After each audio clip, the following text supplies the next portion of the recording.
What's going on, YouTube? And welcome back to Goal Line Hockey. It is Kevin Forte coming to you today. And today we're going to talk about the coaching career of Kris Knoblauch, a little bit about the Rangers, a little bit about the Oilers. We're going to kind of separate this video into two parts.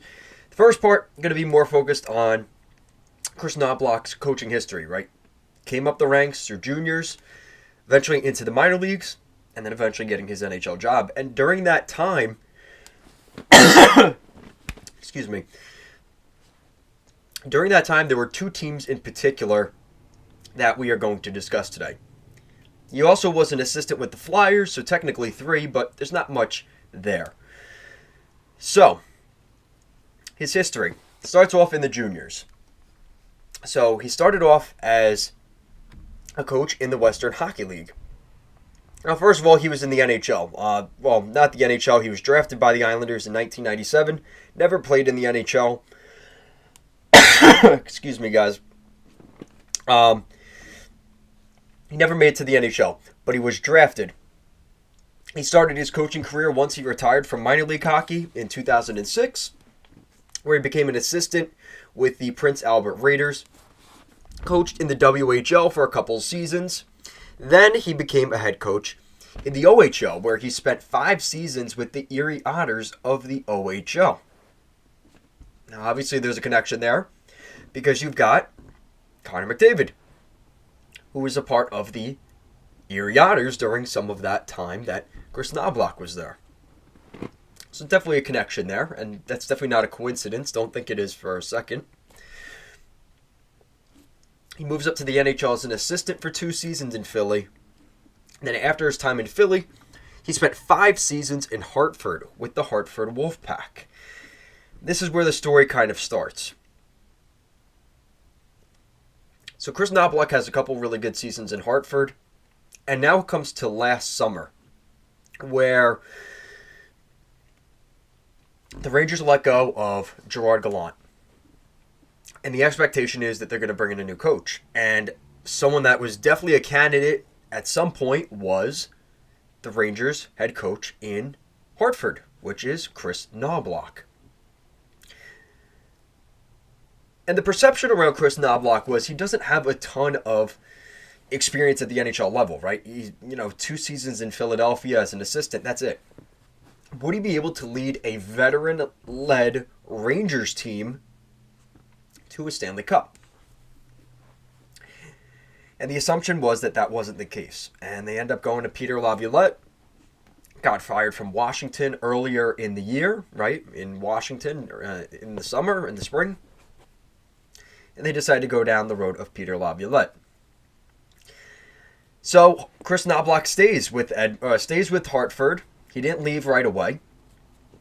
But during his season with the Hartford Wolfpack, things did not go well in Edmonton, and this is where the Oilers come into the conversation. And we'll go back to the Rangers later on when I get to it. So now, things are not going well in Edmonton. Kris Knoblauch is technically available, kind of got snubbed of the Rangers job. Well, we know how the story goes. Jay Woodcroft leaves, the Edmonton Oilers is relieved of his duties, and then Kris Knoblauch comes in. So the Rangers don't really have this. Well, they had a good start to the season. They did. But now as we've kind of come into, really since December, the Rangers have struggled a lot more. And yes, they're at the top of the Metro standings, but it's not necessarily what you expect from the Rangers, right? There's a cup contender. They should be at the top of the NHL standings. And then Kris Knoblauch goes to Edmonton, where he has had an incredible amount of success, completely turning around an Oilers team that basically was left for dead through the first 2 months of the season. I don't even think Woodcroft even made it that long. And he comes in and completely changes the outlook of the Edmonton Oilers. And in his time with the Oilers, his record pretty much speaks for itself. 27-8-0. And that, compared to Woodcroft, who won 3 of his 13 games to start this season, was obviously a vast improvement, right, for the Edmonton Oilers. So when you consider where the Oilers were when Knoblauch came in, it's the easy thing to say if you're a Rangers fan, and shout out to one of you, I think it was Mario Vaccarella. I'm sorry if I butchered your name, but I promised you I would make a video about this because you mentioned it as a comment at one of my videos. The way Chris Knobloch has turned around the Oilers, whether it was a stroke of genius, a stroke of luck, right circumstance, right time, it doesn't really matter. At the end of the day, the proof is in the pudding. The results are there for Chris Knobloch in Edmonton. And would you have had that same success with the Rangers? Now we're going to spin this back to the Rangers side of things because James Dolan, who is the owner of the New York Rangers, owner of the Knicks, and obviously a huge part of MSG, Madison Square Garden, is basically the man that built or is owning Madison Square Garden, and of course the Sphere out in Las Vegas. And all of this is connected. I'm not saying this just to say. Just stay with me for a minute, okay? The pieces will kind of align. So, the NHL draft in 2024, this summer, is going to be at the Las Vegas Sphere. Kevin, what does that have anything to do with the Rangers and Chris Knobloch and everything else? Hold on. So, the Rangers last year knew that they wanted to be a cup contender. So, how much input did James Dolan have in Chris Drury's ultimate decision? Because we have seen here over the last 3 or 4 months that there has been a huge amount of strain in the relationship between Chris Drury, who is the GM of the Rangers, and James Dolan. And to the point where there's actually reports that James Dolan denied a trade that would have been had by Chris Drury involving their first round pick this year. So, why would they not want to trade their first round pick this year? They're trying to win a Stanley Cup, right? Because they're hosting the draft at the Sphere, which is James Dolan's new building. He wants the Rangers to have a first round pick in the Sphere. So that's more important than the Rangers trying to win a Stanley Cup and possibly using that first round pick to get there. Okay, but listen, the owner has final say. Now you got to think, if James Dolan has so much say into that, in terms of trading not willing to trade the first round pick, how much say did he have last summer on the hiring or the not hiring of Chris Knobloch as the next head coach? Because I have to assume, and I cannot say for certain because I have not been in that boardroom, I don't know the exact conversations that were had. Did James Dolan have the final say on whether it was Laviolette or Knobloch? Because I can't guarantee it, but I would assume those were the two top candidates, if I had to guess, right? And Patrick Roy's name has been thrown out there last summer, right? He interviewed with the Rangers. Obviously, he's now with their crosstown rivals, the Islanders. Somehow that worked out. But it's very interesting looking at Chris Knobloch's success.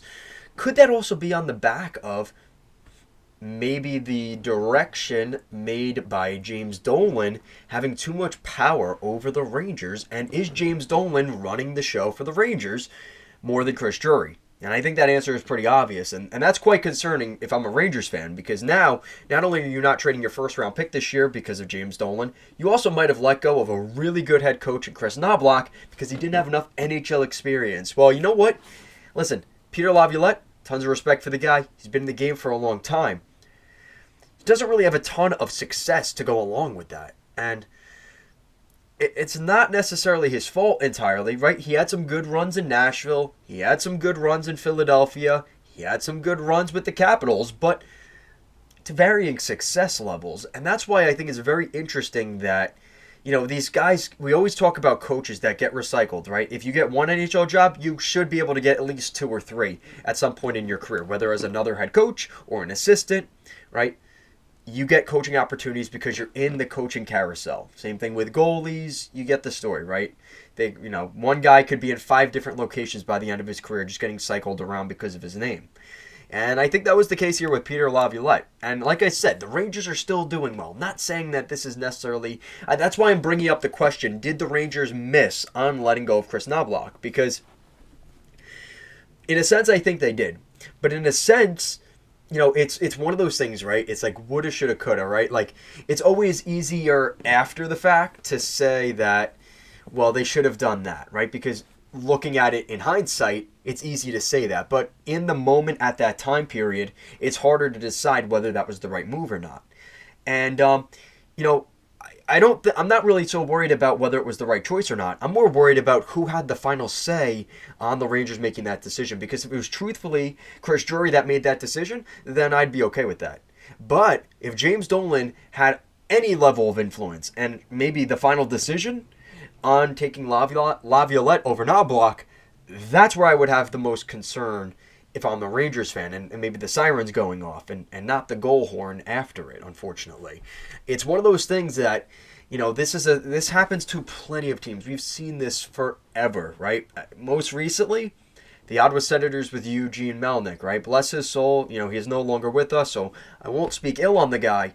But there were some decisions that were made there that maybe the owner, who thought they had a lot of knowledge on the situation, maybe should have let his guys do their job. And I do worry with the Rangers, who, you know, let's be honest, James Dolan's record recently hasn't been so great, and I do worry that that could have been a problem here. So, yeah, I'm very happy to see the success of Chris Knoblauch kind of proving the Rangers wrong in his own sense. I don't know if he looks at it that way, right? They didn't choose me, I go somewhere and have success.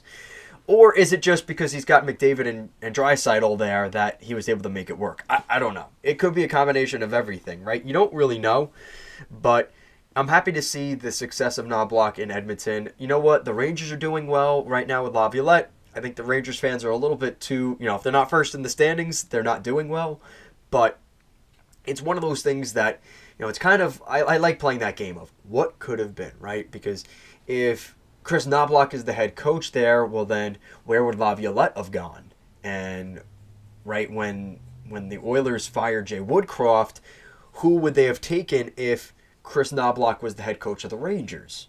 So it's kind of interesting to see how one decision affects a domino of decisions, right? Right. If the Rangers go with Knoblauch instead of Laviolette, where does Laviolette go? He's in a different spot. And then, of course, what happens after the Woodcroft era in Edmonton? Who would they have hired? Those are the kind of things that are kind of interesting, like how things could be so different had things fallen a different way and things like that. And I like kind of talking about that. And I figured this is a video that I've been meaning to make for a while. Like I said in the beginning of the video, I've been meaning to make this video for a while, especially when the Oilers were on that surge in December. They could not lose. Like they didn't stink for anything. They were on top of the hill, king of the hill. And they fall down to earth a little bit, but they're still a really good team, really successful.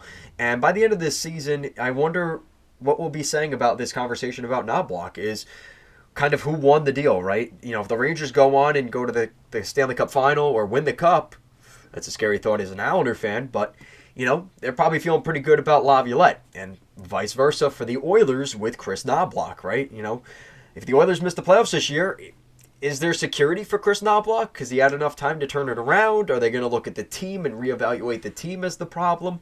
There's a lot of different things. And, you know, with Ken Holland probably in his last season as GM and kind of transferring that role to the next GM, who's kind of the predecessor is already kind of in the works there in Edmonton, you wonder if Knoblauch is in the long-term plans or not, if things don't fall the right way the rest of this year. So we'll see what happens, but I want to know what you guys think down below. What do you guys think of Chris Knoblauch? What do you guys think of the Oilers, the Rangers, you know, and especially the James Dolan thing, because I think that's something that is, it's definitely not falling under the radar in the New York market. I don't know about the rest of the hockey market seeing the James Dolan stuff, but it is pretty prevalent, and I do wonder, you know, heading into this deadline for the Rangers, I'm very interested to see what direction they go, because I've heard directions of maybe just adding another depth center, a depth defenseman, and maybe even a goalie as just an extra goalie, because of just the inconsistency of Shesterkin.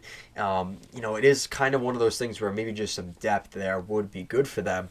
But then we're hearing that the first round pick was in play for a trade with Drury, and then Dolan denied it. So what bigger deal were the Rangers trying to make with that first round pick that got rejected by Dolan? Those are the kind of things that I'm asking myself, like, what could we potentially be seeing here from the Rangers? You know, Chris Drury is definitely active. He wants to win. He knows his team's in win now mode. And I just wonder how things are going to progress through the rest of, you know, really the end of this winter, going into the spring, going into this year's trade deadline. Of course, I want to know your guys' thoughts. Guys, make sure to like, comment, share, and subscribe to the channel.